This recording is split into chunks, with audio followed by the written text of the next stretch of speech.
Electronic Disturbance Theatre. EDT were formed in 1998.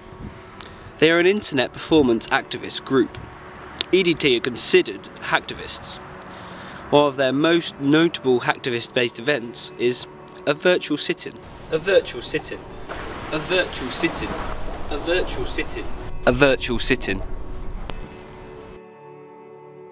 Electronic Disturbance Theatre can be explained in the simplest of terms. They are basically a virtual protester. So, as a normal protester would grab a banner, form a board upon themselves, create a parade, even cause a riot, wave a leaflet, raise awareness. So, Electronic Disturbance Theatre have taken this into the World Wide Web, this ideal of free speech and the right to disagree with what is happening. They try and wear awareness about different situations. One of their most targeted websites for a virtual sit-in is the Mexican government. This is to expose the injustice and anti-human rights acts that are going on in Mexico. Who created it? So, who were the Electronic Disturbance Theatre? It was based around 4 main members. These were Ricardo, Carmine, Brett and Stefan. Now these guys took protesting to a whole new level, and it was the first kind of thing really seen where the mass people could get involved in an online virtual sit-in. They created a piece of technology called FloodNet. What this basically did was rapidly reload a website that was targeted. And what users could do was log on to FloodNet, and as long as they left their browser open, FloodNet would continue to reload that website, rapidly reloading that website, causing all sorts of problems for the server, including a denial of service, overwhelming attacks, extremely slow speeds for genuine users, and general annoyance. FloodNet were inspired by the Anonymous Digital Coalition. These were an Italian group who got people to participate in a protest by repeatedly reloading the website at the same time. This was to block the legitimate use. Electronic Disturbance Theatre created a piece of software that we have mentioned called FloodNet. In essence, what this software was designed to do was to recreate the group of participants reloading the website. It automated the process, flooding the targeted website with commands until it was unable to cope with the amount of requests. The key thing about FloodNet is that the users who wished to participate in it did so voluntarily. This is completely opposite of a botnet, which takes over a user's computer without their knowledge and then uses it to do a similar thing. A FloodNet really is designed to slow and disturb a person's website. It's not designed to damage, destroy, or actually cause any lasting problems. Its original aim was to cause disturbance, raise awareness, and general annoyance. Another feature of FloodNet was that a user who was wishing to use it was able to leave a genuine message in the error logs of that person's website, trying to access a page that wasn't accessible. For example, they could type in the words human rights when accessing the Mexican's website, and in the error logs would appear human rights not found on this server, raising issues that people wanted to raise. Another way this was used were the lists of people killed in Mexico were put in, bringing the dead back to those responsible. Carmen states on her website that FloodNet was art, not hacking.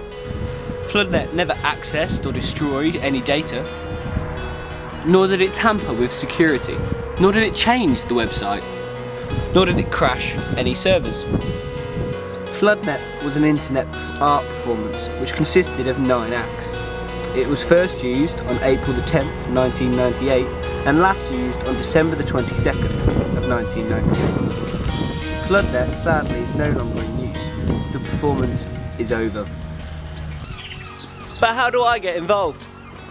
If FloodNet still existed, how would we get involved?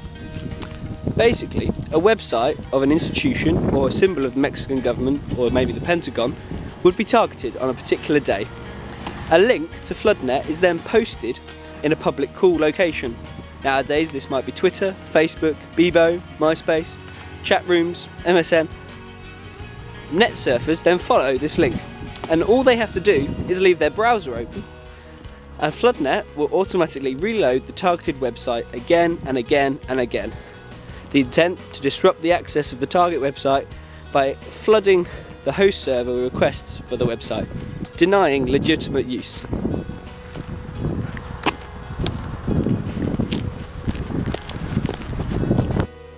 Earlier I mentioned botnets.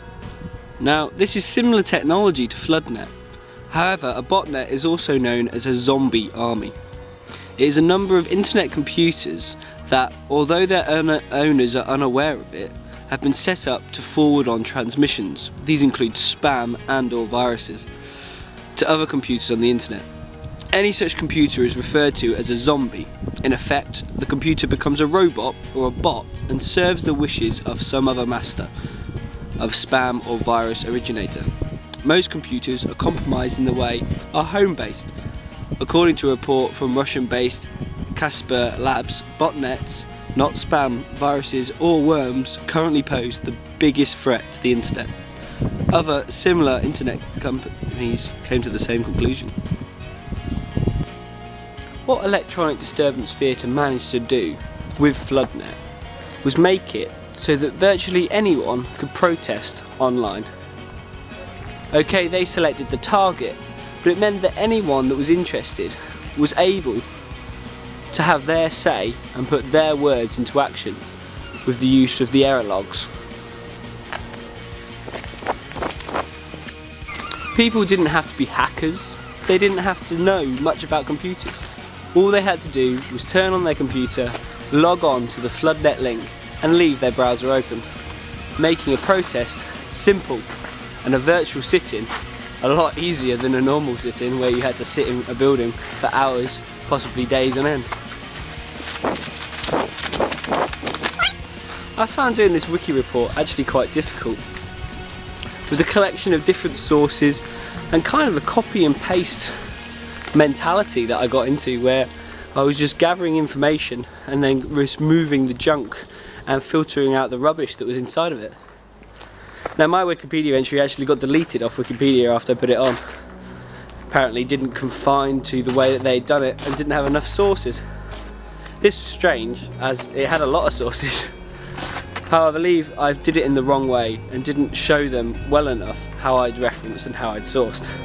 Now I've reposted it on, and a couple of people have posted in the discussions area saying that the post shouldn't be deleted.